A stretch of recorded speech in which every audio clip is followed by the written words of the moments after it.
दोस्तों आप सभी का स्वागत है। दोस्तों अगर आप नए हैं तो हमारे चैनल को सब्सक्राइब करें ताकि आप हमारी अगली कहानियां सुन सकें। रेलवे स्टेशन की सुनसान रात, जब सब लोग अपने घरों में आराम कर रहे होते हैं, तब ये स्टेशन एक डरावनी कहानी का केंद्र बन जाता है। रामपुर गांव का रेलवे स्टेशन बहुत पुराना था।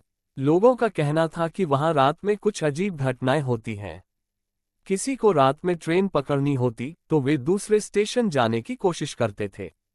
स्टेशन के पास के गांव वालों ने कई बार वहां से चीखने चिल्लाने की आवाजें सुनी थीं। एक रात राकेश को मजबूरी में उस स्टेशन से गुजरना पड़ा। उसकी ट्रेन रात के 12 बजे की थी। उसने सुना था कि उस समय स्टेशन पर भूत प्रेत घूमते हैं, लेकिन उसकी नौकरी की मजबूरी ने उसे वहां जाने पर मजबूर कर दिया। स्टेशन पर पहुंचते ही राकेश ने देखा कि वहां कोई नहीं था। टिकट काउंटर बंद था और चारों तरफ अंधेरा छाया हुआ था। उसके दिल की धड़कनें तेज हो गईं।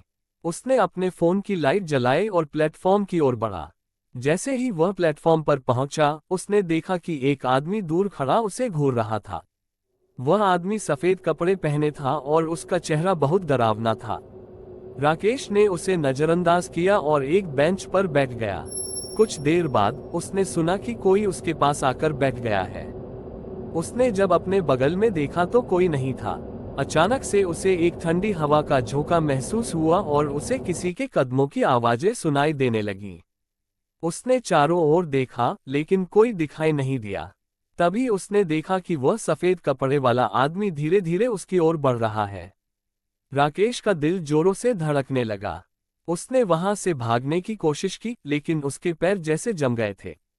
वह आदमी और करीब आया और उसने धीरे से कहा, "यहाँ क्यों आए हो?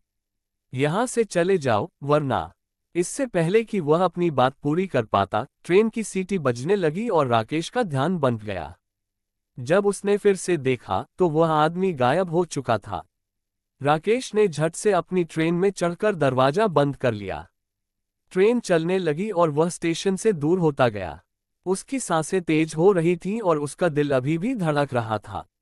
रात भर उसे उस आदमी की बातें याद आती रहीं और उसने फैसला किया कि वह फिर कभी उस स्टेशन पर नहीं जाएगा।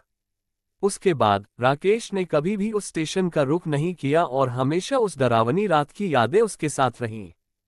लोग कहते हैं कि उस स्टेशन पर आज भी वह सफेद कपड़े वाला आदमी घूमता है और रात में आने वाले यात्रियों को डराता है।